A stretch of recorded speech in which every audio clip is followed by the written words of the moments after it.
என்ன நடக்குதுன்னு ஒண்ணுமே புரியல. உனக்குள்ள இருந்த ஜார்ஜினியா போயிட்டா, அவ்வளவுதான்.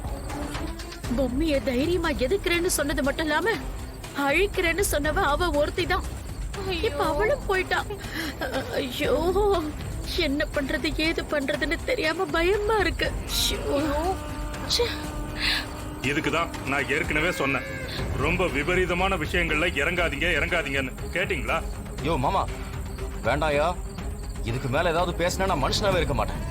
ஏதாவது பேசினா உன்னை உண்டில நாக்கிடுவேன். வாய மூடிட்டுறியா? டேய், நீ வாய மூடுற. நீ என்னடா ஆக்குறது? அந்த பொம்மையை நம்ம எல்லாரையும் அழிச்சிடும். ஐயோ, சும்மா அறியா. அந்த பொம்மை ஆவிக்கிட்ட இருந்து எப்படி தப்பிக்கிறதுன்னு நானே அல்லல பட்டுட்டு இருக்கேன். இந்த நேரத்துல இந்த சண்டை ரொம்ப முக்கியமா?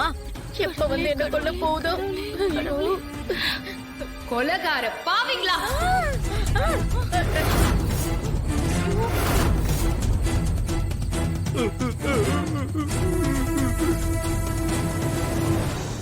ஈவரக்கும் இல்லாத பாவீங்க.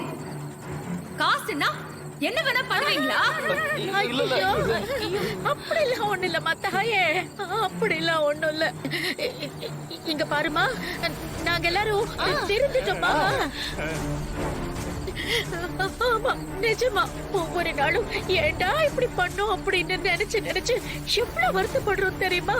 ரமணா, சொல்லி தொலையண்டி. ஆமாமா, அத்தை சொல்றது நிஜம்தான். உங்களை இப்படியே விட்டு வச்சா இன்னும் ஏகப்பட்ட தப்பான காரியத்தை தொடர்ந்து பண்ணிக்கிட்டே தான் இருப்பீங்க. ராணி அழிக்கணுங்கிறதான உங்களோட எண்ணம். ஐயோ, ராணி எங்களுக்கு குலசாமி மாதிரி. நாளை காலையில இருந்து வீட்டுல வேணா பூஜை பண்றோம். இல்ல, உங்க உடம்பு பூராவும் பொய்யும் துரோகமும் தான் ரத்தமா ஓடிக்கிட்டு இருக்கு.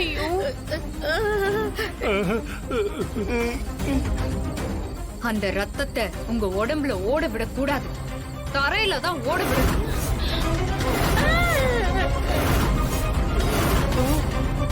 அப்போதான் எனக்கு நிம்மதி. பண்ணிடாத.